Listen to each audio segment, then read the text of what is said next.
गीता अध्याय 15 के श्लोक 16-17 में 3 प्रभु बताए हैं। ये 3 प्रभु कौन हैं? किस प्रभु की शरण में जाने के पश्चात जन्म और मरण समाप्त हो सकता है? 3 प्रभुओं में सबसे उत्तम परमात्मा कौन है? कैसा है? उसका क्या नाम है? इन सभी गूढ़ रहस्यों को जानने के लिए अवश्य सुनिए जगत गुरु तत्वदर्शी संत रामपाल जी महाराज के अमृत वचन। अब देखो सदाशिव कौन है। भगवान सदाशिव है वो मूर्ति। अर्वाचीन और प्राचीन विद्वान उन्हीं को ईश्वर कहते हैं।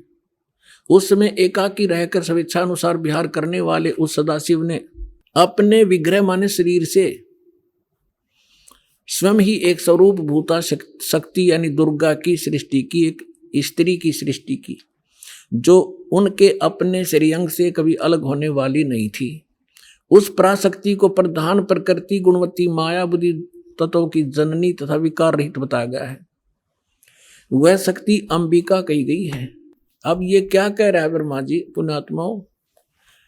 अब देखो कमाल की बात है। देवी पुराण के अंदर 3 स्कंद में ब्रह्मा जी अपने पुत्र नारद को बताता है कि बेटा, मैं जब उत्पन्न हुआ मैं कमल के फूल पर बैठा था और युवा मेरा शरीर था। मुझे नहीं मालूम मैं किसने उत्पन्न कर दिया, मेरा उत्पत्ति करता कौन है, मैं कुछ नहीं जानता। अब यूं बताओ है उस अपने बाप की उत्पत्ति वो क्यों कर बना? तो ये आप पे कह रहा है कुछ सच्ची कुछ झूठी। तो ये इसने परमात्मा जो प्रथम बार आए थे वो इस ब्रह्मा से मिले, विष्णु जी से मिले, शिव जी से मिले थे। उनको सृष्टि रचना सारी कथा सुनाई थी। इन्होंने एक बार तो स्वीकार किया था, फिर काल प्रेरणा से माल्य के ज्ञान को रिजेक्ट कर दिया था। अब वो सुना हुआ ज्ञान यहाँ कुछ अटकलबाजी कर रहा है। ये परमात्मा ने तो ये बता रखा है कि काल ने दुर्गा को खा लिया था, बुरी नीयत है, वो उसके पेट में चली गई थी, फिर वो परमेश्वर ने आकर निकाली थी, तब ये दोनों पति पत्नी रूप में रहने लगे थे। अब ब्रह्मा जी इसको दूसरे ढंग से कह रहा है कि उस सदाशिव ने इसने सिर पैर का पता नहीं कि उसने अपने शरीर से एक स्त्री उत्पन्न की जो कभी उसके अंग से अलग होने वाली नहीं थी।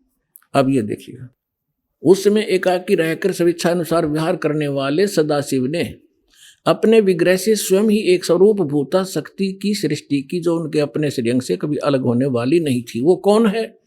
उस पराशक्ति को प्रधान भी कहते हैं। ये प्रधान शब्द राखियो याद, प्रकृति भी याद रखना। ये प्रधान और प्रकृति शब्द आपके श्रीमद् भगवद गीता के अंदर दास सिद्ध करेगा कि दुर्गा और काल के संयोग से ब्रह्मा विष्णु महेश की उत्पत्ति हुई। वहाँ ये प्रधान और प्रकृति शब्द है। तो ये समझना कौन है ये प्रधान? ये कह रहे हैं उसी को प्रधान प्रकृति गुणवती माया बुद्धि जनों तत्वों की जननी तथा विकार रहित बताया। वह शक्ति अंबिका कही गई है। उसी को प्रकृति सर्वेश्वरी और त्रिदेव जननी, ओह, ब्रह्मा विष्णु महेश की माता, उनको उत्पन्न करने वाली नित्य और मूल कारण भी कहते हैं। सदाशिव द्वारा प्रकट की गई यानी उसके शरीर से निकली हुई उस शक्ति के 8 भुजाएं हैं। अष्टंगी 3 पुत्र अष्टंगी जाए, ब्रह्मा विष्णु शिव नाम धराए। 600 वर्ष पहले मालिक बता गए थे। आज हमारे ये पवित्र सदग्रंथ उसको सेकंड कर रहे हैं, समर्थन कर रहे हैं भगवान की वाणी का। और जिनको संस्कृत भी नहीं आवती ब्राह्मण कहा करते और गुरु जी हमारे क्या जाने दानक जुला, वो समृद्ध थे, सब वो प्रत्येक चींटी तक की भाषा जानते, सब पशु पक्षियों की भाषा जानते हैं। और इन्होंने उसको रिजेक्ट करके डाल रखा था लाल को। अब संभालो पुण्यात्माओं, आपका कल्याण हो जाएगा। उसको सदाशिव द्वारा प्रकट की उसकी शक्ति के 8 भुजाएं हैं। नाना प्रकार के आभूषण उसके श्री अंगों की शोभा बढ़ाते हैं। वह देवी नाना प्रकार की गतियों से संपन्न है और अनेक प्रकार के अस्त्र शस्त्र धारण करती है। एकाकिनी होकर वह माया संयोग वसात अनेक हो जाती है। वे जो सदाशिव हैं उन्हें परम पुरुष ईश्वर शिव शंभु और महेश्वर कहते हैं। यहां देखिएगा, अब 101 पृष्ठ पर आ गए हम। रुद्र संहिता। वे अपने सारे अंगों में भस्म रमाए रहते हैं उन काल रूपी ब्रह्म ने। इसको काल कहो, ब्रह्म कहो, सदाशिव कहो, उन काल रूपी ब्रह्म ने एक ही समय शक्ति के नाथ, ये नाथ नहीं, शक्ति के साथ शिवलोक नामक क्षेत्र का निर्माण किया था। उस उत्तम क्षेत्र को काशी कहते हैं। वह परम निर्वाण व मोक्ष स्थान है जो सबके ऊपर विराजमान है। वे प्रिय और प्रियतम, वो पति पत्नी रूप में शक्ति और शिव, दुर्गा और काल जो परमानंद स्वरूप है, उस मनोरम क्षेत्र में नित्य निवास करते हैं। शिव और शिवा ने, काल और दुर्गा ने प्रलय काल में भी उस क्षेत्र को अपने सानिध्य से मुक्त नहीं किया। अब यहां देखना, देवर से एक समय उस आनंद वन में रमण करते हुए शिवा और शिव के मन में, दुर्गा और काल के मन में, ब्रह्म के मन में यह इच्छा हुई कि किसी दूसरे पुरुष की सृष्टि करनी चाहिए, यानी कोई संतान उत्पन्न करनी चाहिए। ऐसा विचार करके देखिएगा, यह सृष्टि, जिस पर यह सृष्टि संचालन का महान भार रखकर हम दोनों केवल काशी में रहकर इच्छा अनुसार विचरें और निर्वाण धारण करें। इन्होंने ये सोचा कि वे एक पुत्र उत्पन्न करें और उसके हवाले सारा इंचार्ज दे दे, हम फिर आराम तरह करेंगे, देख विचरे। ऐसा निश्चय करके शक्ति सहित सर्वव्यापी परमेश्वर शिव ने अपने वाम भाग के 10वें अंग पर अमृत मल दिया। ये तटपट करनी थी, यानी उन पति पत्नी व्यवहार किया। फिर तो वहां से एक पुरुष प्रकट हुआ, एक लड़का उत्पन्न हुआ। ये देखिएगा 102 पृष्ठ पे, सदा संक्षिप्त रुद्र संहिता हम पढ़ रहे हैं। शिव ने कहा, वत्स, शिव ने कहा, बेटा, व्यापक होने के कारण तुम्हारा विष्णु नाम विख्यात हुआ। अब काल और दुर्गा का बेटा यानी विष्णु की उत्पत्ति होगी, दोनों से सिद्ध हुआ। अब यहां देखो, ये 6वां अध्याय समाप्त हुआ। अब यहां देखिएगा 7वां शुरू हुआ। ब्रह्मा जी कहते हैं देवर से, तत्पश्चात कल्याणकारी परमेश्वर शाम सदाशिव ने पूर्ववत प्रयत्न करके, जैसे विष्णु उत्पन्न किया था, दोनों ने पति पत्नी व्यवहार करके मुझे अपने दाहिने अंग से उत्पन्न किया। मुने उस महेश्वर ने मुझे तुरंत अपनी माया से मोहित करके नारायण देव की नाभि कमल में डाल दिया, फिर लीला पूर्वक मुझे वहां से प्रकट किया। इस प्रकार इस कमल के से उत्पन्न के पुत्र के रूप में मुझे हिरण्यगर्भ का जन्म हुआ। अब ये शिव पुराण का अनुवाद करता विचलित हो गया कि यहाँ तक, क्योंकि शिव का पुजारी होगा यू, इसने यहाँ तो कर दिया कि विष्णु और ब्रह्मा की उत्पत्ति तो बता दी क्लियर कि सदाशिव काल रूपी ब्रह्म और दुर्गा, इनसे दोनों की उत्पत्ति होगी। अब यहाँ विचलित हो गया यो, ले कहते हैं चोर चुरावे तुमड़ी और गड्ढे पानी में, वो गड्ढे हुआ उपरावन सच्चाई छानी नहीं। अब इन तीनों के पिता हैं ये और सिद्ध करते हैं। ये देखिएगा, इसके 24 पृष्ठ पे आपको दिखाते हैं। ये विद्वेश्वर संहिता है। एक समय क्या होता है, एक समय ब्रह्मा और विष्णु जी का इस बात पर झगड़ा हो गया, युद्ध हो गया। ब्रह्मा जी कहने लगे मैं तेरा बाप विष्णु जी को, विष्णु जी कहने लगे मैं तेरा बाप, तो मेरी नाभि कमल से उत्पन्न हुआ। इन दोनों का झगड़ा हो गया। ये लंबी कहानी फिर बताएंगे। तो इनके पिता ने सोचा ये लड़का मरेंगे, उसने इनके बीच में एक लिंग खड़ा कर दिया, एक तेजो में पिलर, नीचे से बहुत लंबा चौड़ा। ये दोनों युद्ध करना बंद कर गए, उसके और छोर खोजने लगे। तब ये पहुंच गया अपने पुत्र शिव का रूप धारण करके, और फिर इनसे कहने लगा कि तुम ज्ञान देने लगा, समझाने लगा। तो इन्होंने फिर जो प्रश्न उत्तर किए वो सुनाते हैं, देखिएगा, इससे पता चलेगा ये कौन है। ये है विद्वेश्वर संहिता, संक्षिप्त शिव पुराण, और पृष्ठ नंबर 24 पे ये है ब्रह्मा जी और ये है विष्णु जी, ये बीच में इनका एक स्तंभ है। अब हम यहां आ जाते हैं 25 पृष्ठ पे। ब्रह्मा और विष्णु ने पूछा, प्रभो, ब्रह्मा विष्णु फिर उसे वार्ता करने लगे काल से, सृष्टि आदि 5 कर्तों के लक्षण क्या है, ये हम दोनों को बताइए। भगवान शिव बोले, ये काल बोला, काल रूपी ब्रह्म बोला, मेरे कर्तव्यों को समझना अत्यंत गहन है, तथापि मैं कृपा पूर्वक तुम्हें उनके विषय में बता रहा हूं। आगे देखो, हम अपने मतलब की पढ़ लेंगे। ये 26 नंबर पे आ गया। अब ये क्या कह रहा है, काल अपने इन ब्रह्मा और विष्णु दोनों को, पुत्रो तुम दोनों ने तपस्या करके प्रसन्न हुए मुझ परमेश्वर से सृष्टि और सतिथि नामक 2 कृत प्राप्त किए। ये दोनों तुम्हें बहुत प्रिय हैं। इसी प्रकार मेरी विभूति स्वरूप रुद्र और महेश्वर ने, ये ने है गलत से मेरे विस्मरण, ने 2 अन्य उत्तम कृत संहार और तिरोभाव मुझसे प्राप्त किए हैं। अब क्या हो गया, 2 थे ब्रह्मा विष्णु और ये महेश्वर और रुद्र, इन चारों का बाप है ये बोलने वाला, जो बस इतना सिद्ध करना चाहो था दास आपको।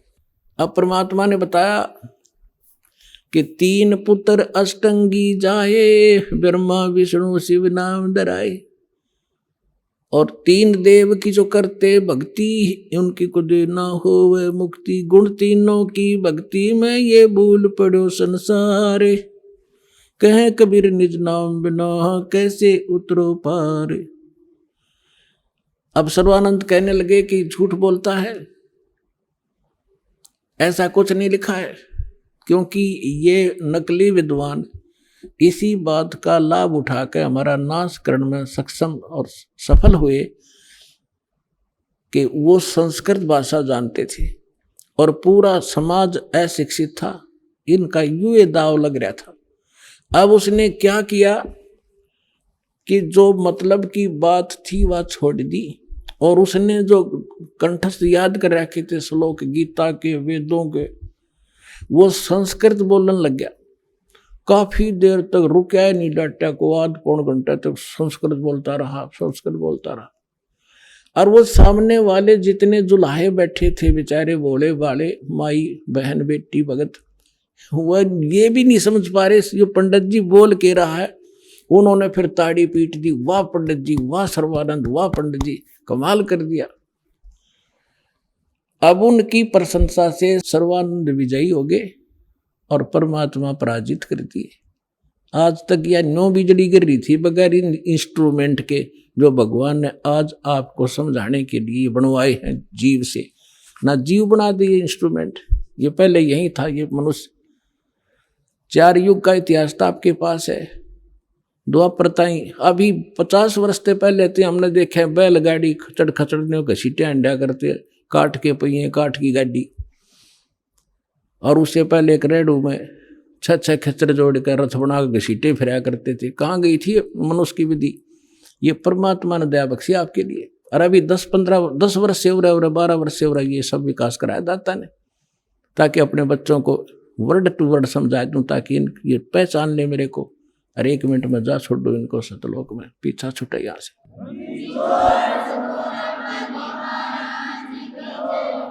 अब सर्वानंद फूल गया, भगवान की बात है। उनको तो सिर्फ हार जीत चाहिए थी, भक्ति ना भगवान।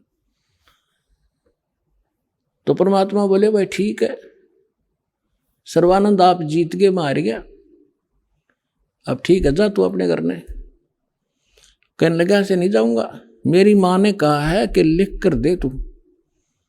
परमात्मा बोले मैं तो अशिक्षित हूं, तू लिख ले, आप लिख लो, मैं अंगूठा ला दूंगा। हाँ ठीक है। उसने लिख लिया। शास्त्रार्थ में सर्वानंद विजयी हुए और कबीर जी पराजित हुए। परमात्मा का अंगूठा लगवा लिया और लेकर कागज ने चल पड़ा। अब वहां जाकर अपनी माँ से, उसकी माँ को, माँ बोली रे भाई आ गया? कहाँ आ गया माँ? हो गया तुम्हारा शास्त्रार्थ? हक हो गया। 2 मिनट में हार गया। उसने जाते हार मान ली माँ मेरे से। तो उसकी माता जी ने कहा कि बेटा मैंने जो प्रार्थना की थी आपसे, कुछ लिखवा के लाया तो? हाँ, मैं कच्चा काम थोड़ा ही करता हूँ, ये देख। परमात्मा बोली बेटा पढ़ के सुना। अब उसने पढ़ा, शास्त्रार्थ में सर्वानंद हार गया, कबीर साहब विजयी हो गए।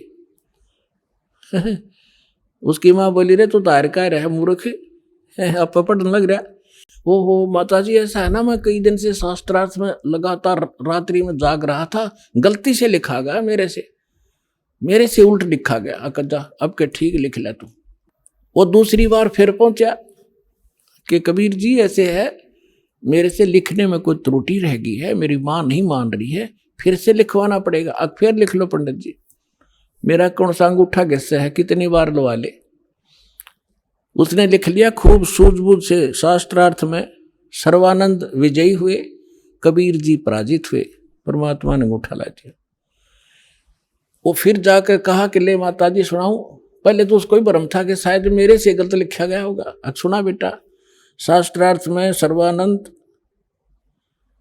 उड़ अटक गया। अब बोल आगे बोलता क्यों ना, नहीं बोला माँ ही कभी गलत लिखा गया है। तो शास्त्रार्थ में सर्वानंद हार गए, कबीर साहब विजयी हुए। उसमें फिर ये लिखा पाया,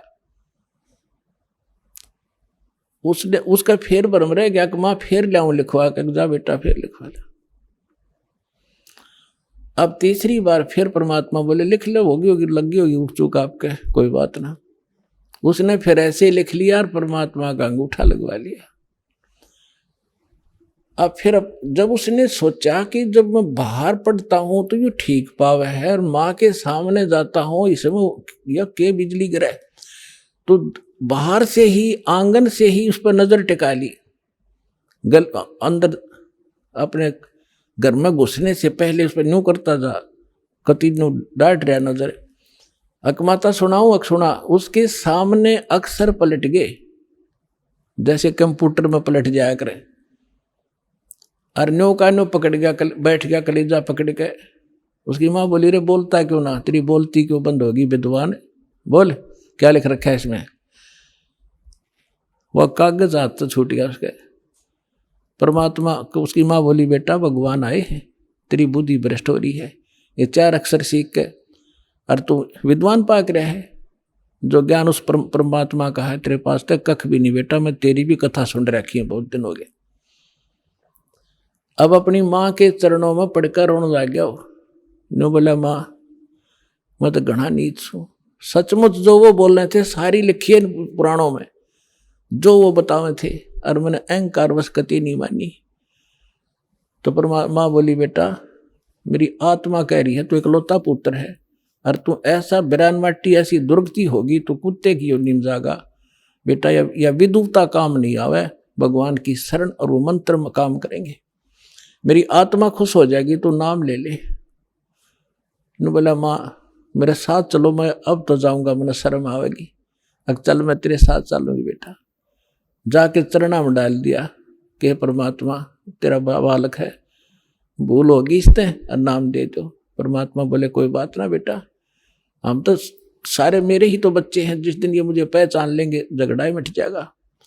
तो पुनः इस प्रकार सर्वानंद का कल्याण हुआ।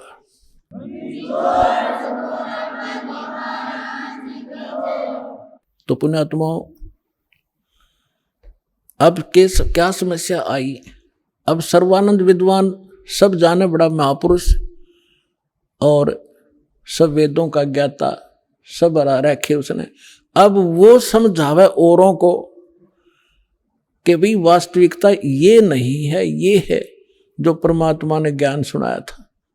अब सर्वानंद की कोई नहीं माने, क्यों काल ने जो जाल फैला रखा और उसको जात तय घेर दिया ब्राह्मणा ने। पंडित होकर दानक का चेला हो गया।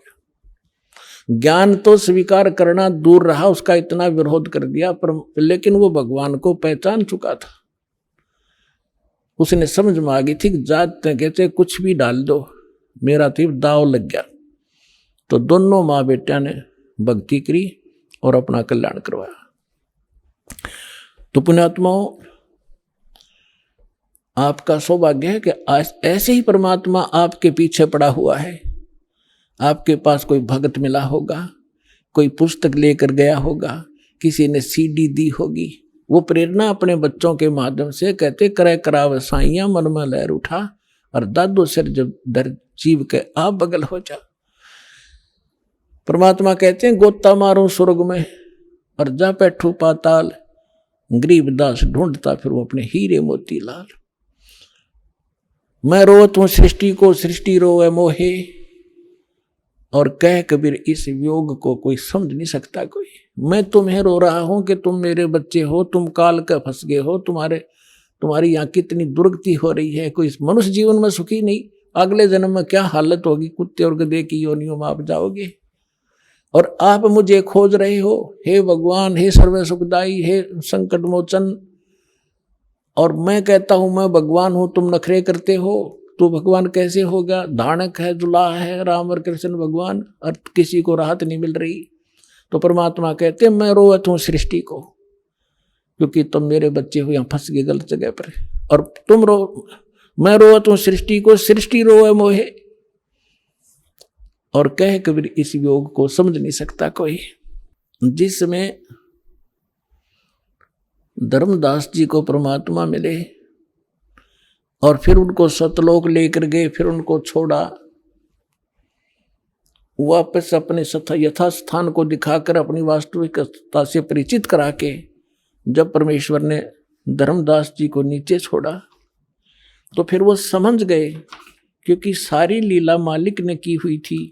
तो वो समझने के बाद परमेश्वर की महिमा को किस प्रकार सुनाया। धन धन सतगुरु सत कबीर भगत की, पीड़ मिटाने वाले। धन धन सतगुरु सत कबीर भगत की, पीड़ मिटाने वाले भगत की, पीड़ मिटाने वाले भगत की, पीड़ मिटाने वाले। धन धन सतगुरु सत कबीर भगत की। रहे नल नील यतन कर हार, तब सतगुरु से करी पुकार। रोए नल नील यतन कर हार, तब सतगुरु से करी पुकार। जा सत रेखा लिखी अपार, सिंधु पे सिला तिराने वाले। जा सत रेखा लिखी अपार, सिंधु पे सिला तिराने वाले। धन धन सतगुरु सत कबीर भगत की, पीड़ मिटाने वाले भक्त की, पीड़ मिटाने वाले भक्त की, पीड़ मिटाने वाले। धन धन सतगुरु सत कबीर। डसी सर्प ने जब जा पुकारी, इंद्रमती अकुला डसी। सर्प ने जब जा पुकारी, इंद्रमती अकुलाए। आपने तुरंत करी सहाय बेरूली, मंत्र सुनाने वाले।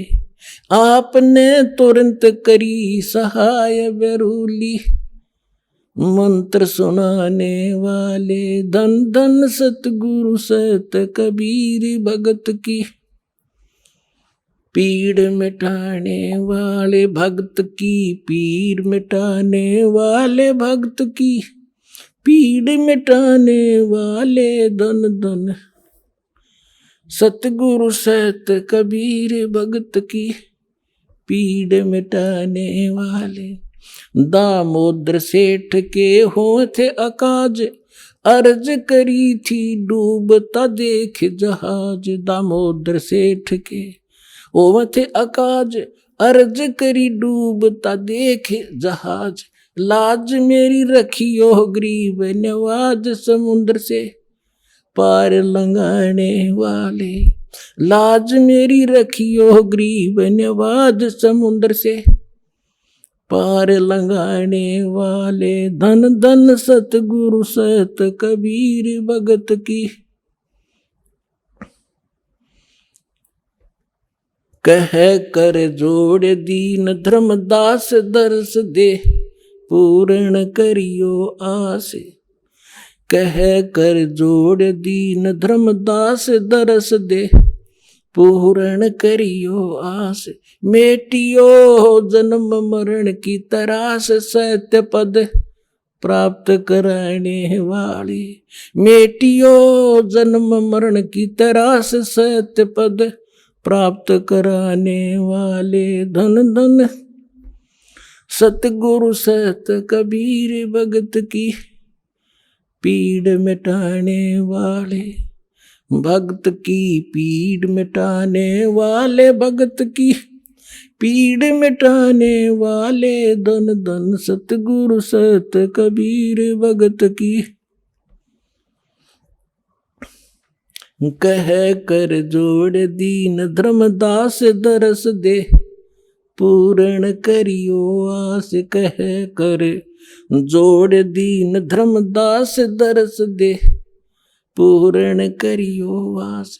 मेटियो जन्म मरण की तरास सत्य पद प्राप्त कराने वाले।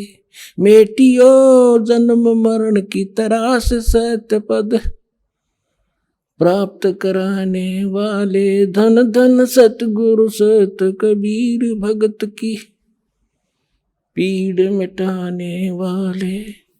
एक समय बनारस के अंदर, काशी के अंदर एक दामोदर नाम के बहुत बड़े व्यापारी रहा करते थे, बिजनेसमैन।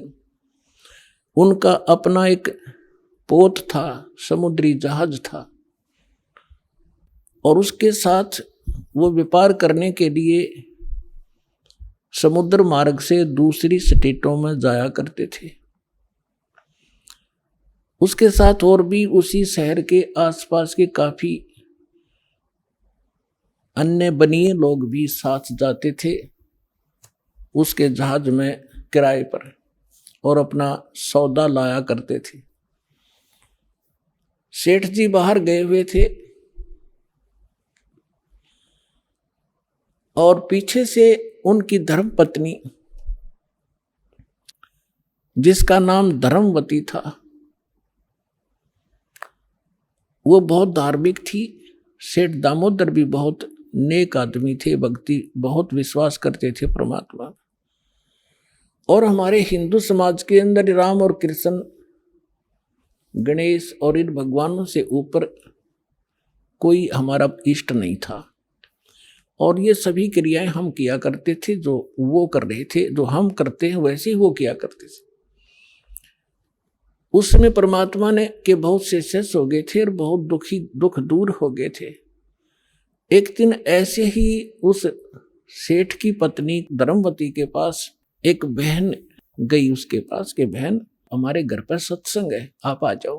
तो उसने सोचा चल मेरी वो बहन ज्यादा उसके निकट थी और पहले कई बार चर्चा कर रखी थी उसने परमात्मा की। तो कर्मवती ये कहा करती, कभी आसपास तेरे आपके गुरुजी आवे तो उसमें बताना, मैं दीक्षा अगर ज्ञान समझ में आ गया तो मैं दीक्षा लूंगी, वैसे नहीं लूंगी। तो उस बहन ने अपना सत्संग करवा लिया और उसको अपनी सहेली को आमंत्रित किया। अपने आत्माओं परमात्मा का ज्ञान ओए होए, और ज्ञान सब ज्ञानड़ी, कबीर ज्ञान सो ज्ञान, जैसे गोला तोब को करता चले मैदान। परमात्मा ने सृष्टि रचना सुनाई। परमात्मा जहां भी नया सत्संग करते थे सबसे पहले सृष्टि रचना सुनाया करते थे, और फिर मालिक की वाणी में उनके शब्द में ज्यादा कसकती आत्मा तुरंत खिंच जाती थी। सारा ज्ञान सुना। धार्मिक देखो पुण्यात्मा होती है ना, वो घनी अटपट नहीं कराया करते, सारा प्रमाण सामने। और फिर अग्रम अग्रम तो धर्मवती उस बहन का एकदम सिर गया शरीर। जब सत्संग परमात्मा ने कर लिया 2 घंटे और बैठ के 10-20 भगत थे अपनी अपनी कहने लगे, तब उसने परमात्मा ने कहा बेटा दीक्षा लेगी। वो कहने लगी महाराज मेरी आत्मा तो मानना है, मैं दीक्षा लूं आपकी, मुझे ज्ञान पूर्ण रूप से समझ में आ गया।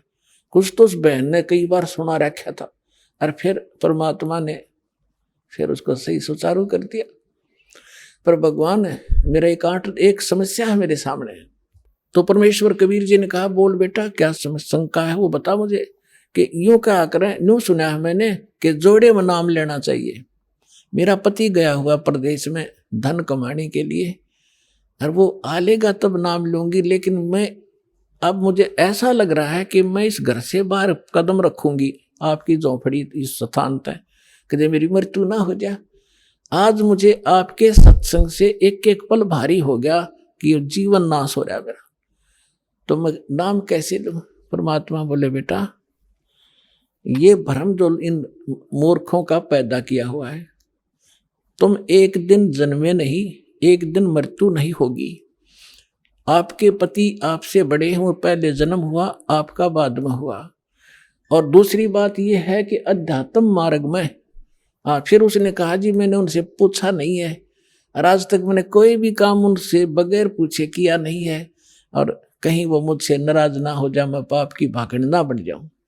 परमात्मा ने कहा बेटा आत्म कल्याण के मार्ग में किसी से पूछने की आवश्यकता नहीं, और सभी कामों में सलाह ले सकते हो, सभी बातों में। इसमें एक पल भी देर नहीं करनी चाहिए, कोई पाप नहीं लगे। अब वो चाहे नो ठीक, गुरु जी के मुख से जो शब्द सुन लियो फाइनल सच्ची है, मैं महाराज फिर दीक्षा दे दो। अब उसने नाम ले लिया। अब रोज ये मंत्र आप देख रहे हो, ये मंत्र दिया करते दाता सबसे पहले, केवल बीच बीच के 5। अब हम हिंदू इनके ऊपर आरूढ़ थे ही, लेकिन वो मंत्र गलत जाप करे थे। ये मूल मंत्र है इनके। जैसे आपको बहुत बार बताया है, जैसे एक भैंसा होता है या ये बैल होता है, खागड़ जिसने कहे, उसने वैसे कहे जाओ भैंसा भैंसा, कतई नहीं सुने। अरे एक बार न्यू कर दिया हुर्र, वो न्यू देखेगा और भाग उसकी तरफ दौड़ना हो जाएगा। तो उसका अट्रैक्शन है, विवश है उसके उस शब्द से, वो खिंच जाता है। तो ये वो मंत्र है। और परम संत से लिए बिना ये मंत्र सूखे जाप करने तो लाभ नहीं हो। एक नियम है, उस नियम के अनुसार ही आपने चलना पड़ेगा। तो ये मंत्र दिए उसने, तो गदगद होगी, अक्सर भगवान ही न था। यही तो हम देवता पूजा करते थे। परमात्मा ने कहा बेटिया पूजा नहीं है, ये यहाँ के संरक्षक हैं, और मूल पूजा तो सतगुरु की है। अब परमात्मा ने उस समय ये तत् और सत और सार, ये सार नाम ये छुपा कर रखना था। ये प्रथम मंत्र इसलिए दिया था कि इनके संसारिक काम सुलझे रहेंगे, इनको सुख होता रहेगा, इनकी भगवान में आस्था बनी रहेगी, और इस मंत्र से इनका जन्म मनुष्य का होता रहेगा। इन आपको यहाँ तक लाना था, इस बिचली पीढ़ी तक। धर्मदास मेरी लाख दुहाई, ये मूल ज्ञान और मूल मंत्र की बाहर ना जाए। मूल मंत्र मूल ज्ञान बाहर जो पढ़ी, बिचली पीढ़ी हंस नितर ही। मूल ज्ञान तब तक छुपाई जब तक द्वादश पंथ ना मिट जाए। जब तक ये कलयुग 5505 वाला समय नहीं आना था, तब तक इसको गुप्त रखना था। सभी महापुरुषों से परमात्मा ने प्रतिज्ञा दिला दी थी। तो इस मंत्र को पागवा तो गदगद होगी, खूब डट कर भजन करे, आत्मा बिल्कुल खुश होगी। जो भूत प्रेत की बाधाएं थी थोड़ी बहुत सबके घर में बढ़ रहेंगे, वो भाग भूगे, उड़गी सी काया होगी। अब क्या हुआ, सेठ जी आए 1 महीने के बाद में। अब वो बुद्धिमान बहुत थी, उसने सोचा कि मेरे पति को यदि कोई थर्ड पर्सन न्यू बतावेगा कि तेरी पत्नी सत्संग में जाती है और रात को जाती है, क्योंकि परमात्मा अधिकतर रात को सत्संग करते थे, क्योंकि दिन में तो किसी को फुर्सत नहीं छोड़ रखी काल ने धंधे में। तो उसने सोचा कि ये कहीं इसके मन में मेरे प्रति कोई दोष ना आ जा और हमारा घर नरक बन जावे। अब क्या हुआ, जिस दिन वो सेठ वापस आया उसी दिन सत्संग था भगवान का और किसी के आसपास ही। तो उसने सोचा कि अपने पति को मैं पहले बता दूं सारी कहानी, और ये ऐसा व्यक्ति है अगर मेरी बात को ये मान लेगा तो फिर ये किसी की नहीं सुनेगा। तो जब वो खाना खाने लगा, खाना खिलाते समय उसकी पत्नी ने कहा जी मेरे से गलती बन गई और मुझे क्षमा करोगे, माफ करना। वो कहने लगा कि मैं अपनी पत्नी पर विश्वास करता हूँ, मेरी पत्नी ऐसी गलती नहीं कर सकती जो अक्षम्य ना हो। फिर भी बता अक जी सचमुच माफ कर दोगे, गुस्सा तो नहीं होगे? अक ना तू बता।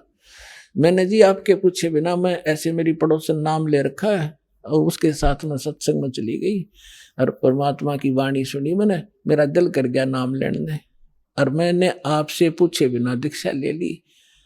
तो वो बोला बड़ी अच्छी बात, इसमें क्या पूछना था, या कोई बुरा काम किया तने? भगवान की भक्ति की, बहुत अच्छी बात है। उसका उल्गा सा हृदय हो गया, अके भगवान बड़ी दया करी दाता, ये तो बिल्कुल सरल देसी बन गया। फिर उसने एक और पॉइंट सोचा कि एक बार इसको वो सत्संग सतल दिखा दूं जहां हम जाते और आते हैं, ताकि लोग इसको भ्रमित ना कर दे तेरी पत्नी रात में भी जाती है, तो यो आदमी का जल्दी सी सेट नहीं होया करे। और उस दिन सत्संग भी था, तो उसने कहा जी ऐसा है, गुरु जी का आज सत्संग है वहां पर, और मेरी साथ की सारी सहेली चली गई, मैं आपके भोजन पानी में लग गई और देर होगी और ना गई तो गुरु जी के दिन नाराज हो जा, आप मेरे साथ चल पड़ो। तो वो कहने लगा देखो मैं थका हुआ हूँ, दूर से आया हूँ, आप जाओ। और नो बोली आप मैं जाऊँ कैसे, रात का काम, कोई साथ नहीं मेरे। तो कहने लगा मैं चल पड़ूंगा और जाते मुझे नींद आवेगी, बता मैं क्या सत्संग सुनूंगा। उसने पता था कि एक बार यूं चल पड़ा और सत्संग सुन लिया तो आली नींद इसने। तो वो कहने लगी आप यूं करियो, पीछे सी बैठ जियो, नींद आ जाए तो सो जाइयो, गुरुजी कुछ ना कहा करे। तो उसने सोचा चल फिर तो कोई बात नहीं। वो दोनों पति पत्नी आ गए। अब बैठ गई पाछे ने, वो बैठ गया पीछे ने, भगतनी बैठ गई भगतमतियों में। परमात्मा ने वह सृष्टि रचना फिर सुनाई। वो तो जाने थे चोट ने सामने मारना। अब लाला जी ने किसी नींद आवे थी, उसका कलेजा फट गया, थर थर का पैगात सारा, और नौके सोके सुने ज्ञान कड़ी कसूती तरह। अब सारा ज्ञान सुना के सुन लिया, जब अपनी उसकी पत्नी आई, जी नींद तो नहीं आई, नींद करे मेरे तो बेचैनी होगी, काहे की नींद आवे थी, एक न्यू पूछ ले गुरुजी ते मुझे नाम दे देंगे। तो उसने जाके कहा महाराज जी भगत जी आए हैं और यूं कहे दीक्षा मिल जाएगी। कहा बेटा बोला। तब उसने बोली कहा जा नाम देंगे आपको। सेठ जी जाकर बैठ गया पास में, कहने लगा भाई सुन ले लाला जी। परमात्मा बोले देखो सेठ जी आप हो इन देवताओं के गणे पुजारी, और परमात्मा का नाम लेने के बाद आन उपासना नहीं करनी होगी। वो कहते हैं 100 वर्ष सतगुरु की पूजा, एक दिन आन उपासी और वो अपराधी आत्मा फिर पड़े काल की फांसी। 100 वर्ष गुरु की अनुसार साधना कर ली, सतगुरु के अनुसार, एक दिन भी आन उपासना कर ली ना किसी देवी देवता की, पिछली सारा भट्ठा बैठ जाएगा तेरा। तो वो लाला जी बोला सेठ दामोदर, कहने लगे महाराज जी मैं बाणिया हूँ और सौदा करना खूब जानता हूँ, मैंने सारा कुछ सुन लिया और सब कुछ देख लिया। आज मैंने सारी कथा सुन रखी खूब बड़ी बड़ी, जो ज्ञान आपने दिया इस पृथ्वी पर नहीं, और मैं जो वचन कराया करूँ दाता और पक्का करता हूँ, आप मेरे गुरु मैं आपका चेला। फिर कहा कि भी देख मैं दानक और तू लाला जी, कल न तेरी बरादरी वाले भी तुझे धिक्कारेंगे। ने बोला जी मुझे नाम दो और आप साथ रहियो दास के, जो होगा सो देखी जाएगी, मुझे दीक्षा दो। और परमात्मा ने कहा कि और उपासना नहीं करोगे फिर किसी देवी देवता की, नहीं तो नुकसान हो जाएगा। लेकर नाम, और परमात्मा का हाथ से चित्र बनाया करते थे वहां, जब का हाथ से बनाया करते थे, सब जगह मिला करते थे। वो फोटो ले गया, जो विधि बताई थी विधान वो शुरू कर दिया आपने। फिर कुछ दिन के बाद वो कई दिन सत्संग सुने, फिर व्यापार में जाना था तो सभी वो दूसरे व्यापारी भी साथ थे। अब उसने क्या किया, उस जहाज के अंदर उसने अपना एक कक्ष बना रखा था जिसमें सारे देवी देवताओं के फोटो थे, और वहीं अपना घंटी बजाया करता, बैठ कर आरती करा करता, जय गणेश देवा माता थारी पार्वती, ये सारी कथा सारी आरती करा करता। अब उसने क्या किया, जाके पहले सारी मूर्ति उठाई और समुद्र में जहाज उठाए, समुद्र में जल प्रवाह कर दी, और एक फोटो परमात्मा कबीर जी का लगा लिया। अब दूसरे जो थे वो लाला जी, उन्हें देखा रहे दामोदर ये देवी देवताओं के फोटो कहाँ गए। तो उसने बताया भाई मैंने दीक्षा ले ली गुरु जी से, और गुरु जी का जो सतगुरु की पूजा करते हैं ना, वो देवी देवताओं की पूजा नहीं करनी होती, इसलिए मैंने वो आदर के साथ जल प्रवाह कर दिया। तो वो सारे कहने लगे रहे तू भट्ठा बैठावेगा, तेरा नाश हो जाएगा, तने कहाँ एक क्या क्या है ये कबीर, ये धानक एक दुल्हा, इसकी कड़फंटी में आ गया तू, कहाँ बातों में आ गया, तेने देवता छोड़ दिए, रामकृष्ण जैसे बलवान भगवान छोड़ दिए, देखना तेरा क्या होगा। वो बोले भाई कुछ भी हो मेरे साथ, आप अपनी क्रिया करो, मैं आपको ना कहता, आप मेरे पीछे क्यों पड़ गए, मैं अपनी करूंगा, आप अपनी करो। अब उस दिन उसके बाद उसको कबीर कहने लगे कि यू आ गया कबीर। दामोदर कहना छोड़ दिया। ने बोला भाई कुछ भी कहो, थारी भी जी पवित्र है, भगवान का नाम लेने थे। ठीक है, मुझे मालूम है तुम किस विषय से कह रहे हो, कोई बात नहीं। अब वो चले गए और सब अपना माल लाद के बच्चों समेत जा रहे थे कुछ तो, क्योंकि 3-4 महीने वापस आया करते थे। जब वापस आ रहे थे पूरा माल लाद के, और बीच में जब आ लिए समुद्र के, एक भयंकर साइक्लोन उठा, तूफान, समुद्री तूफान 30-40 फुट ऊंचा होकर, और इतनी 200 किलोमीटर प्रति घंटा की स्पीड से चला करता, जहाज दिखाता निशान भी ना पाओ उसमें कीट पड़ा है। और देख लिया उन नबी, क्योंकि छोटे मोटे तूफान कई बार ऐसे होते थे, उनको पता था ऐसी स्थिति बहुत भयंकर होती है। दिन का समय था, उन्होंने देखा तूफान उठ गया भाई, शाम का समय था, बिल्कुल सूर्यास्त होने वाला था। अब इतना भयंकर तूफान उठा, उन्होंने देखा कि वो तो भाई हो गया, काम बिगड़ गया। और तो थोड़ी बहुत तूफान दूर था, समुद्र में हलचल पहले शुरू होगी और जहाज डगमग करने लगा जो बुरी तरह। अब सारे अपने अपने देवता ने याद करें, कोई राम ने, कोई कृष्ण ने, जो भी जिसका इष्ट था। और दामोदर शांत बैठे। अब सब घबरा रहे थे, घिगी बंदगी, बच्चे मरे, सारी संपत्ति का नाश हुआ था। तो वो कहने लगे, दामोदर आप क्यों नहीं अर्ज करते अपने गुरुजी से कि मैं क्या करूंगा, मेरा गुरुजी तो गरीब सा व्यक्ति है, मेरे भगवान, और आपके इसे ताकतवर भगवान जिन्हें पहाड़ तक ठा लिए, आप बच्चों के मैं बच जाऊंगा, आप कर लो अपनी अर्ज। जब उन्होंने देखा कोई जतन काम नहीं कर रहा, उनमें एक वृद्ध लाला जी था। नो क्या कर भाई, क्या अगर सतगुरु का भगत तगड़ा हो से आप एक वे अर्ज कर दो। नो बोला तुम बैठ जाओ, कदे बीच में फिर नो को महाराज ने सुन ली थी, अग बैठा को नहीं जाता, तो कर लिया रजम बंद हो जाते। तब परमात्मा खड़ा होकर दामोदर ने कहा था, हे परमात्मा आपका ज्ञान समझ में आ गया, और मैंने आपकी महिमा इनका घड़ी गा रखी है, और दाता मुझ नीच के, ठीक है आप तो समर्थ हो, सक्षम हो, कुछ भी कर सकते हो, अगर आज कोई उकचुक होगी मुझ नीच के कारण होगी, मेरे में कोई त्रुटि होगी, मैं आपकी मर्यादा ठीक नहीं कर पाऊंगा। हे परमात्मा आपकी बेइज्जती का कारण ये दास बनेगा। न्यू कह कहो बेहोश हो गया, हृदय से पुकार के इस बात ने सोच कर मैं तो बहुत क्या करता, परमात्मा न्यू कर दिया, उसका न्यू कर दिया, उसके ऐसे कर दिया। इतने समय में अंधेरा हो गया, रात के 8-9 बज गए, और तूफान ऐसे बैठ, चांदनी रात्रि थी, ऐसे बैठ गया जैसे छाड़ा सा वहीं का वहीं, न्यू का न्यू धरती।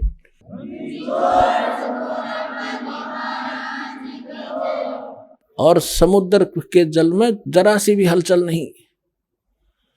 अब उस दामोदर को पानी के छींटे छाटे मार के मुंह पे होश में ले आए। तब उन्होंने कहा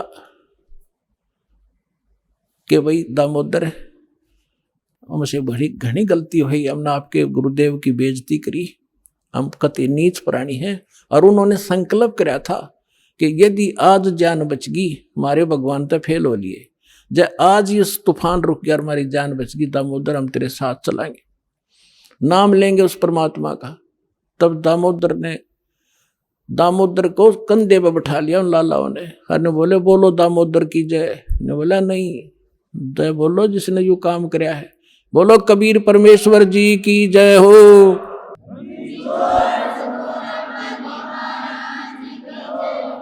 अब उधर से परमात्मा उसी दिन रात्रि में सत्संग कर रहे थे 7-8 बजे सी, और सर्दियों का मौसम था। अब कुछ भक्त सामने आसपास बैठे थे। एकदम परमात्मा ने क्या किया, ऐसे मुंह पर करनो हाथ फेर कर ऐसे झटका दिया, आसपास के बैठे भक्तां के छींटे लगे। उन्होंने सोचा भाई पसीने कैसे आ गए सर्दी में, गुरुजी आपका पसीने आ गए? तो प्रभु बोले ना भाई पसीने को नहीं आए। और क्या था, ये पानी कहाँ से आ गया? कि मेरे भगत का जहाज डूबा था, दामोदर सेठ नहीं था, भी नाम लेकर गया था, कहाँ जी, हाँ जी, उसका जहाज डूबा था भाई, अब वो उसने बचा के आया हूं मैं। अब वो भगत सोच रहे थे अक भाई, अब क्योंकि हम भक्ति अवश्य करते हैं लेकिन विश्वास दृढ़ नहीं होता। और परमात्मा कहते हैं कहा हो तो हरि नाम से, जब मन में नहीं विश्वास, बिना विश्वास के जो भक्ति करते हैं वो सफल नहीं होते। तो वो कच्चे से थे और मन में उनका न्यू थी, ऐसे ही शब्द गा रहे थे, ज्ञान सुना रहे थे, पसीने आगे होंगे, हमारे सामने बैठे और वहां कैसे समुद्र में जहाज बचा के आए हैं, वो तो बात कही आई हुई। अब वहां से जब वो चलकर आए सेठ, 1-2 दिन और लग गया उन्होंने। उस दिन फिर सत्संग हो रहा था। वो पहले अपने घर गया, घर जाके पता चला कि मेरी धर्मपत्नी भी उड़े जा रही, सत्संग में गई हुई है। और सारे वो सेठ ने बोले पीछे घर जावांगे, और सारे बच्चा ने साथ ले रहे, पहले अब परमात्मा का उपदेश लेंगे जब घर बढ़ाएंगे। अब हमारा बाकी आज का जीवन, आज के बाद का जीवन उनका ही हमारा। और सारे वहां चलेंगे, सीधे वहां 15-20 लाला जी और उनका परिवार। अब क्या हुआ, अब उधर सत्संग चल रहा था और वही भगत मिले जुले से वो आया करते उस क्षेत्र में, तो सारे वही बैठे। और पीछे तय क्या हुआ, वो सारे के सारे जाकर बाहर खड़े हो कहने जय हो पाबंदी छोड़ कबीर साहब की, जय हो भगवान कबीर साहब की। परमात्मा बोले रे बाहर कौन शोर कर रहा, पता करके आइयो। अब जो ही वो बाहर गए भगत पता करने अंगन से बाहर, तो उन्होंने देखा दामोदर को, वो सब जाने थे क्योंकि वो आते जाते थे सत्संग में। तो उन्होंने आकर बताया जी दामोदर सेठ आ रहा है और उसके साथ और कई लाला जी हैं, सेठ हैं, और आपका दर्शन करना चाहते हैं। बोला बुला लो भाई, क्या बात होगी। वो सारे आगे चरणाम अपने दंडोत प्रणाम करें, हे भगवान आपने दया कर दी, हमारे जीवन रक्षा कर दी। परमात्मा हमसे बहुत भूल हुई, हमने बहुत गलती की, आपके भक्त को बहुत सताया, टॉर्चर किया, इसको माफ करो हम अपराधियों को। भगवान आपने हमारी जान बचा दी, हमारा जहाज डूबता आपने बचा दिया। परमात्मा बोले क्या कह रहे हो भाई। और परमात्मा चाहते थे जिनका मन में शंका थी, वो उनका भ्रम निवारण करने के लिए एक सच बताओ, सारी कहानी क्या हुआ था कि भगवान ऐसे ऐसे हो गया था। हमने अपने सारे जंतर मंत्र कर लिए थे, कोई राहत नहीं मिली। फिर हमने आपके भगत आराध करी थी, इसने आपको पुकारा के मंत्र पर डायू दाने, यो बेहोश हो गया आपको पुकार के। तब कहा बेटा मैं ही वहां पहुंचा था और आपकी रक्षा करी थी, और आपका अब सौभाग्य है कि आपको इस संकट आपके लिए वरदान से दोगा कि आपके समझ में आ गई और आप यहाँ आगे दीक्षा लो और अपना कल्याण कराओ। सभी ने नाम लिया, उनका कल्याण हुआ। बोलो सतगुरुदेव।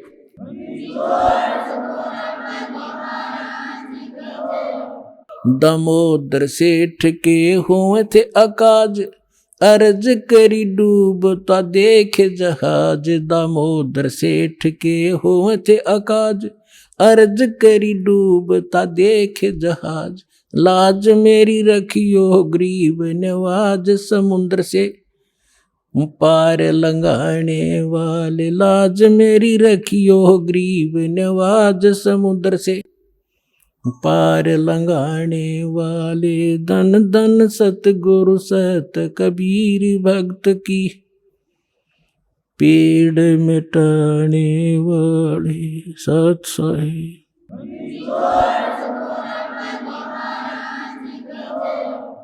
परमपिता परमात्मा पूर्ण ब्रह्म सारी सृष्टि के रचनहार कबीर देव कबीर साहिब कबीर परमेश्वर जी की असीम रजा से आप सभी पुण्यात्माएं परमात्मा की महिमा को सुनने के लिए उपस्थित हुए। आपके पुण्य संस्कार, आपके पूर्व जन्म के शुभ कर्म बहुत ही अधिक है, अत्यधिक है, तभी आपको परमात्मा की शरण मिली है। और ऐसे समय में आपका मानव शरीर है।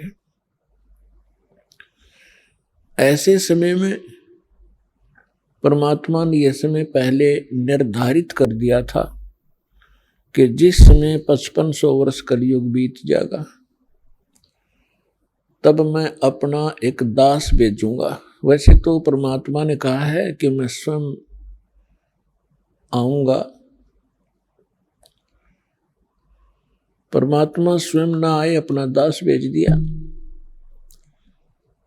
प्रधानमंत्री स्वयं ना आवे हिसार में, अपना कोई रिप्रेजेंटेटिव भेज दे, तो एक का बात समझनी चाहिए, उसमें और प्रधानमंत्री में कोई अंतर नहीं होता। आइए अब हम उन श्रद्धालुओं के अनुभव जानते हैं जो जगत गुरु तत्वदर्शी संत रामपाल जी महाराज जी से दीक्षा प्राप्त कर चुके हैं तथा उनके द्वारा बताए गए भक्ति मार्ग पर चल रहे हैं। नमस्कार सर। सर सर क्या नाम है आपका? नोहर सी से होता सर। सर कहाँ से हैं आप? बजरंगपुर नवागांव वार्ड नंबर 1 जिला राजनांदगांव छत्तीसगढ़ से सर। नोहर जी, संत रामपाल जी महाराज से नाम दीक्षा आपने कब ली? 6/5/2020 को नाम दीक्षा लिए सर। संत रामपाल जी महाराज से नाम दीक्षा लेने से पहले क्या आप कोई भक्ति साधनाएं भी करते थे? भक्ति साधना सर, मैं गणेश जी, ब्रह्मा विष्णु महेश का, और मैं गणेश जी का बहुत ज़्यादा भक्त था। और गणेश चतुर्थी में मैं बचपना से मैं मतलब गणेश जी में बहुत सारा मतलब जो भी लगता है चंदा, मैं हर चीज़ में समर्पण होकर करता था गणेश जी का भक्ति। संत रामपाल जी महाराज की शरण में आने का क्या कारण बना? संत रामपाल जी महाराज के शरण में आने का कारण तो बहुत बड़ा है भगत जी। मैं अपने शरीर से बहुत दुखी था। मैं अपने पेट का बहुत बड़ा समस्या था। पेट में जलन, ढकार, एसिड और बहुत दर्द करता था। मैं 2-3 साल से बेड में था और दर्द से इतना ज़्यादा त्रस्त था कि मैं रोते रोते एकदम बहुत ज़्यादा परेशान था। मैं डॉक्टरों की जगह गया, यहाँ महाराष्ट्र में लांजी में गया और रायपुर सुयस हॉस्पिटल, जहाँ पे बहुत बड़ा डॉक्टर लीवर स्पेशलिस्ट जो डॉक्टर बलवीर सिंह जो आते थे उसके पास गया। राजनांदगांव में पारक नर्सिंग होम में डॉक्टर के पास गया। फिर उसके बाद सब डॉक्टरों ने अपना अपना रिपोर्ट और रिजल्ट के लिए सब वो किए। फिर उसके बाद मैं सभी जगह टेस्ट करवाया। फिर डॉक्टर लोग भी समझ नहीं पाए, बीमारी कुछ है ही नहीं करके बोलते थे। फिर उसके बाद मैं इतना ज़्यादा त्रस्त हो गया कि दर्द पीड़ा से किसी जगह कोई डॉक्टर से कोई दवाई गोली से भी ठीक नहीं हो रहा है। प्लस मैं अपने जीवन से इतना ज़्यादा वो हो गया कि फिर उसके बाद जो तंत्र मंत्र वाले जो बैगा है उन लोग के पास गांव में घुमा, फिर कहीं पे भी ठीक नहीं हुआ। उसके बाद मैं एकदम निराश हो गया, ना डॉक्टरों के पास ठीक हो रहा है ना कोई बैगा के पास ठीक हो रहा है करके। फिर मैं मन में ये सोच लिया कि मेरे को जीना नहीं है और मेरे को इस दुनिया से जाना ही है करके। फिर अपने बच्चे लोग को पकड़ के रात में बिस्तर में सो भी नहीं पाता था। 1 साल तक कंटिन्यू मैं सोया नहीं हूँ भगत जी। फिर मैं इतना ज़्यादा वो होने के बाद मैं पड़ोस का एक जो संत रामपाल जी महाराज से दीक्षा लिया हुआ है वो बोले कि इस बुक को रखो, बुक को पढ़ो करके। फिर बुक को पढ़ने के पहले मैं 1 साल चर्च गया हूँ। चर्च में भी गया था 1 साल तक के चर्च में सब अपना जो वहाँ पादरी होते हैं, पास्टर, उन लोग प्रार्थना दुआ करते थे, लेकिन उसमें भी मेरा कोई लाभ हुआ नहीं। फिर मैं त्रस्त हो गया। फिर जो बुक दिया था उस बुक को मैं 3 दिन पढ़ा हूँ। 3 दिन पढ़ने के बाद मेरा मन में ऐसा हुआ कि मैं इसी से मैं ठीक हो सकता हूँ करके फिर बुक को पढ़ा हूँ। 3 पेज पढ़ने के बाद मेरा मन हुआ कि मैं दीक्षा लूँगा करके। फिर भगत जी को बोला कि भगत जी मैं दीक्षा लेना चाहता हूँ करके। तो बोले कि अभी बुक पढ़ो, अच्छा से सत्संग सुनो, उसके बाद फिर आप लेना। मैं लेकिन अपने दुख से तकलीफ़ के कारण मैं बोला भगत जी को मैं जल्दी से जल्दी नाम दीक्षा लेना चाहता हूँ करके, संत रामपाल जी महाराज जी से नाम दीक्षा लेना है करके। तो फिर ऑनलाइन उस समय कोरोना जो चल रहा था तो ऑनलाइन नाम दीक्षा लिया हूँ। और नाम दीक्षा लेने के 3 दिन पश्चात मेरा जो सारा प्रॉब्लम जो 3 साल से इतना दुख तकलीफ में पड़ा हुआ था और 3 दिन के अंदर मेरा पूरा दुख तकलीफ दूर हो गया भगत जी। सर आप अपनी बीमारी को लेके बहुत सारे डॉक्टर्स के पास गए, तो डॉक्टर ने आपको क्या बताया? क्या ये बीमारी ठीक हो सकती है या नहीं? डॉक्टरों ने तो एक जो डॉक्टर हैं वो बोले कि तेरा बीमारी कुछ पकड़ में आता नहीं, कुछ बीमारी का समझ है ही नहीं है करके, तू किसी के पास जा और अपना वहाँ देख के कुछ करवा ले इलाज, मैं तो नहीं कर पाता करके फिर सेक्टर 9 में डॉक्टर जो है उसके पास गया था। तो डॉक्टर जी बोले कि मैं घर में तेरा पर्सनल इलाज करके देखता हूँ करके। फिर 2-3 बार घर में गया, फिर 2-3 बार वहाँ दवाई लिख के दिए, उसके बाद भी उस दवाई से ठीक नहीं हो पाया। फिर मैं जब बोला तो अब लास्ट दवाई जो लिख के दे रहा हूँ, अगर कोई नहीं हो भी पाएगा तो मैं नहीं कर पाऊँगा, आना मत करके। तो फिर उसके बाद उस दवाई को लेने के बाद मैं गया नहीं। सर, जैसा कि आपने बताया कि आपको 3 साल पुरानी बीमारी थी, आप बहुत सारे डॉक्टर्स के पास गए, बहुत सारे तांत्रिकों के पास गए, लेकिन सभी जगह आपको निराशा ही हाथ लगी। फिर आप संत रामपाल जी महाराज की शरण में आए और 3 साल पुरानी बीमारी 3 दिन में ठीक हो गई। तो सर, संत रामपाल जी महाराज के पास ऐसा क्या है जो इतने सालों की बीमारी कहीं भी ठीक नहीं हुई, वो संत रामपाल जी महाराज के पास ठीक हो गई?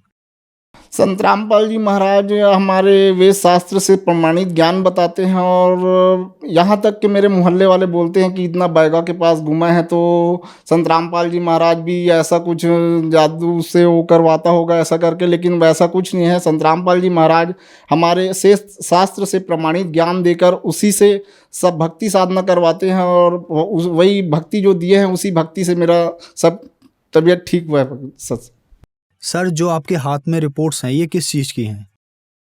ये रिपोर्ट है भगत जी, ये रायपुर में सुयस हॉस्पिटल में जो डॉक्टर जो बोले थे एक बार, ये राजनाथ गांव का है।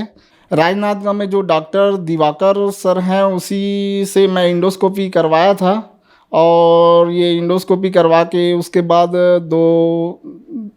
2-3 महीना उसी के पास इलाज करवाया हूँ, लेकिन इलाज करवाने से मेरा कोई फ़र्क पड़ा नहीं। और डॉक्टर बोल रहे थे कि मतलब तेरा आंत में सूजन है करके, लेकिन जो सूजन है वो भी आज तक को कभी ठीक हुआ नहीं, ना कोई दवाई से ना कोई चीज़ से। संत रामपाल जी महाराज से नाम दीक्षा लेने के बाद आज मैं बहुत ही अच्छा महसूस कर रहा हूँ, और पूरे ठीक हूँ, फिट हूँ, और मेरा कोई दवाई गोली नहीं है, ना ज़रूरत है अभी। सर, क्या और भी लाभ मिले आपको संत रामपाल जी महाराज से नाम दीक्षा लेने के बाद? संत रामपाल जी महाराज से नाम दीक्षा लेने के बाद तो मुझे बहुत सारा लाभ हुए हैं भगत जी। पहले जहाँ मैं 21 साल से काम करता था पशु आहार गोदाम में, वहाँ का सुपरवाइज़र था। 21 साल काम करने पर भी मुझे कोई ऐसा कुछ लाभ मिला नहीं है, बस अपना जीवन रोजी रोटी बस चल रहा था। जैसा मैं नाम दीक्षा लिया हूँ गुरुजी से, और नाम दीक्षा लेने के बस 3 महीना बाद तबीयत ठीक होकर के मैं अपने वो जो मालवाहक ऑटो खरीदा हूँ मालिक की कृपा से। सर, लाखों की संख्या में दर्शक आज आपको टीवी पर देख रहे हैं, और बहुत सारे ऐसे लोग हैं जो अपनी जिंदगी से हताश हो गए हैं। उनके लिए आप एक उदाहरण हैं। जैसे कि आपने बताया कि आपकी 3 साल पुरानी बीमारी ठीक हो गई, आपने रिपोर्ट्स भी दिखाई, तो जो लोग परेशान हैं उन लोगों के लिए आप क्या कहना चाहेंगे?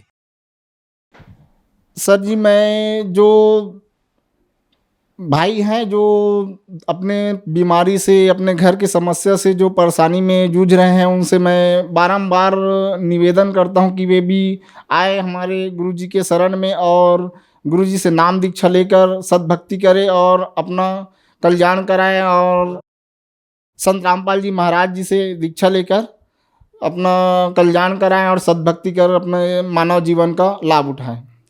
संत रामपाल जी महाराज से नाम दीक्षा कैसे ली जा सकती है?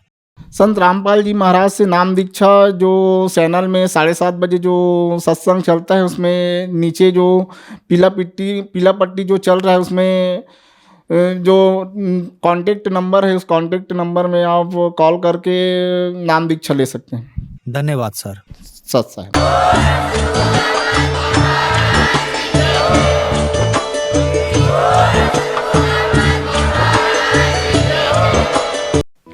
आप सुन रहे थे जगत गुरु तत्वदर्शी संत रामपाल जी महाराज के मंगल प्रवचन। अधिक जानकारी के लिए संपर्क करें